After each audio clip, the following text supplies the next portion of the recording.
We also want to give a reaction to another bit of news, different from expansion, but felt it was important to talk about on the show, happening over the course of week 2, and we wanted to give it its its proper and due spotlight in our news and notes segment. So we're going to chat a little bit about the recent allegations that were floating around really on social media, primarily by Nicole Minniss, the mom of Mykiaa Minniss, a recent 2023 draft pick, and pretty serious allegations here. The defender was selected number 35 overall by Kansas City Current, and within this lengthy statement, there's a lot of concerns throughout it, basically about mistreatment. That Mykiaa suffered while she was trying to navigate her preseason with Kansas City Current specifically. And within it, it talks about just the lack of care, lack of logistics, really, for this player as she tried to make a place for herself on a team. I think you get drafted, you check off box one of trying to maybe pursue a dream that you have, Mhm. and that next step is you get an invite into a preseason with the team that drafted you, and you try to go ahead and make a name for yourself. You try to go ahead and crack that roster.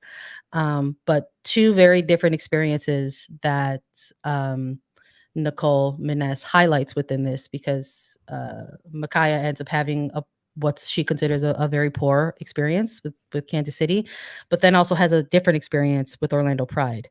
And I think that's important to know within this. And there's a lot of concerns, I think, to note within this, because I think as the public got wind of this note, a lot of red flags went up, because we're essentially in year 2, I believe, of the NWSL CBA, and there are things within this where you're like, this actually doesn't line up with what some of the protocols and procedures are supposed to happen now with new players as they enter the league. And I think that's where folks are looking at, and they have those concerns. There was um a small statement from the players union that they said they are aware of it, that they want to continue to investigate those allegations. There was reporting out of Kansas City with a statement from Jessica Berman, who was at Kansas City's home opener.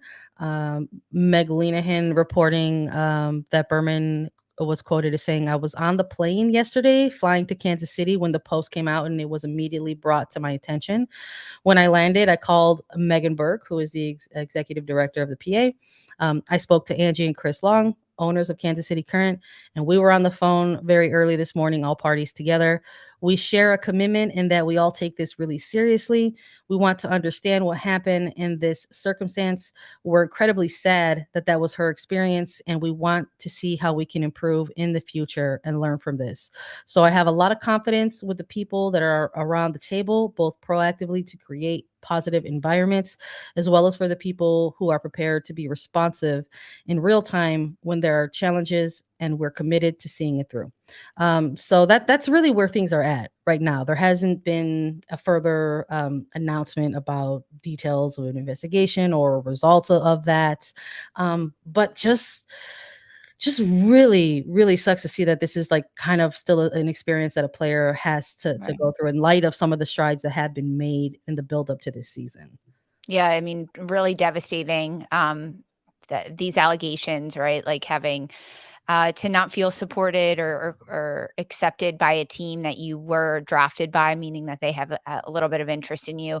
I think there's still more to this story to come, because the statements that came out were from Mykiaa's mom, and it was text written, put out by social media from her Twitter, kind of written as a letter stating like to whom it may concern. So it wasn't directed necessarily at the league or at Kansas City. I think it was more just kind of Nicole Minniss putting this out there for people to see, as in to whom it may concern. And the fact that it did gain a lot of traction, and there are some questions being asked. The fact that media did their due diligence to ask Jessica Berman about this situation, to ask Matt Potter, the Kansas City Current head coach, about this situation and what is to happen. I mean, we've seen how the NWSL has handled situations like this in the past. And I'm talking specifically about the PA, not the league, not individual clubs, but the PA. And they support and they have the backs of their players, whether they played for one day in preseason, whether they were drafted and never showed up. I'm not sure the specific limitations there, but it seems as though the PA is involved. And if this is something that has been reoccurring, it's the first time it happened, or maybe it was a one-off thing, or maybe the allegations are a little bit different than initially laid out there, there's still something to be uncovered there to make sure this doesn't happen moving forward. And that's the point of the CBA, and that's the point of the NWSL PA. So more to come from this story for sure. There will be more that has happened. Hopefully we hear directly from the league, directly from Kansas City about this experience and about these allegations. But yeah, I think it's very interesting that in the statement, Minniss talks about the parity between the Kansas City Current experience and the Orlando Pride experience, because after she was at Kansas City for preseason and she ultimately got cut, she tried to be a non-roster invite to Orlando, and she was only there for a couple days before she decided she needed to take a step back and own personal decision to say, I need to put my mental health and my physical health first. I'm not going to go forward with this. But the fact that she still was able to have both those experiences is interesting, and I think it tells a different story than just the one experience of going to one club. Yeah, it's it was tough to read that. I was just like, God, like, here's another bad experience. I think that's also something to maybe put in perspective. I think a lot of times, especially coming off these last 2 years of covering the leagues, I think a lot of times there's a instant reaction or a sort of instinctual kind of jump that people make. It's like scandal, and you like throw it on, you like slap it on there immediately. And I think, like you said, I think there's still actually there's multiple like moving parts to this right now, and Yeah. then there's just not a lot of information other than what is out there at the moment. Um, but even as the supporters group sort of putting their voice on it as well, when it comes to Kansas City, as a franchise as a whole, just they made reference to the fact that it was a tough week for them as supporters because they heard now two different allegations of poor experiences. Lynn Williams has a podcast. Mhm. Lynn Williams going on Snacks and talking a little bit about her trade from Kansas City to Gotham and how that was not exactly what one could consider a pleasant experience, and the supporters putting their voice on it, right, and saying, hey, this is now twice in a week where we're hearing poor player experiences. We hope that this gets looked into, and it is, I think, at this point, and that'll be sort of the next phase of this for us to sort of see what comes of it and the reactions that we're going to have on that as well. So stay tuned, right, for this at the moment. But even though we've got expansion and then we've got that little bit of Kansas City Current news to chat about, we've got to talk about some news coming out of Orlando. Even though there's 2 weeks already that have gone by in regular season play, there's still moves to be made. I feel like we were just talking about this on our previous news and notes episode, where there was a trade between Angel City and Orlando Pride, and part of that was $70,000 going one way, and then an international spot going the other. And here we have Orlando Pride with the announcement that they have signed Canadian forward Amanda Allen, her first professional contract for the 18-year-old with the Orlando Pride, bulking up maybe some extra pieces for the attack there. And I think at this point we can hardly blame him, right? Yeah. Like I said, we're talking about 2 weeks. They're coming off of some frustrating results, and looks like Seb Hines and Haley Carter are looking at different areas and ways to try and continue to build up their roster. But another young piece, I think, is Yes. maybe the important component here. There's it's just another perhaps player that you can build with and around, Mhm. because they've already got a little bit of a young core right now at Orlando Pride, and the length of this contract, I think, too, is something to important to Yes. know. I agree. I think the fact that it's a 3-year contract through the 2025 season is massive for this 18-year-old. Alan also most recently getting called up to the senior national team with Canada Soccer.